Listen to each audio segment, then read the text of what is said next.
બપોરના સમયે સેવાસી રોડ ઉપર એક આઈસર ટેમ્પો બાઇક સવાર દંપતીને અડફેટે લેતો હતો. આઈસર ટેમ્પોના આગળનું વ્હીલ ફરી વળતા પતિનું ઘટના સ્થળે જ કમકમાટીભર્યું મોત નીપજ્યું હતું અને પત્નીના પગના ભાગ ઉપર વ્હીલ ફરી વળતા પગમાં ઈજા પહોંચી હતી. તેને સારવાર અર્થે હોસ્પિટલ ખસેડવામાં આવી હતી. ઘટનાની જાણ પોલીસને થતાં પોલીસ તાત્કાલિક ઘટના સ્થળે પહોંચી હતી અને મૃતદેહને ગોત્રી હોસ્પિટલ ખાતે પોસ્ટમોર્ટમ અર્થે મોકલી આપવામાં આવ્યો હતો.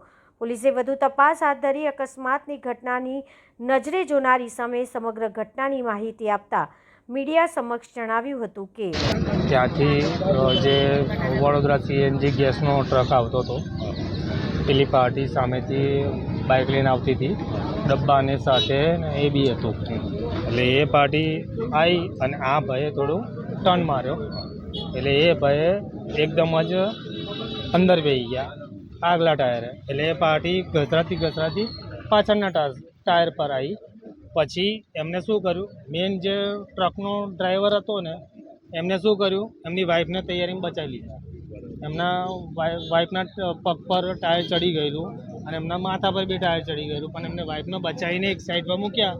પછી મેં કીધું તું ભાગતો ના, તું અહીં ઊભો રહે, તને કશું નહીં થાય. તો એમની વાઈફની મદદ કરી છે, એટલે તું નહીં ના જતો. તો પછી એ પાર્ટી જે ટ્રક ડ્રાઈવર છે એથી કૂદીને ફરાર થઈ ગઈ છે.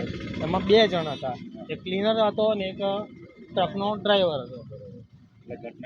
ઘટના સ્થળ પર અમે અવેલેબલ હતા. પછી એની ટ્રકની પાછળ જ હું હતું. પછી મેં એને કીધું, મેં કશું ના કરીશ, તું ભાગતો ના, તને કશું નહીં થાય, તું બચાયા છે, તારો વાંક નથી. કારણ કે એ પાર્ટી આમેથી અંદર ઘૂસી ગયેલી હતી.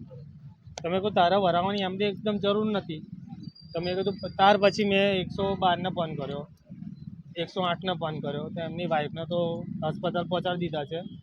ત્યાર પછી આપણે તાલુકામાં રિંગ કરી, એની પછી તમે આગળ અવેલેબલ હતા.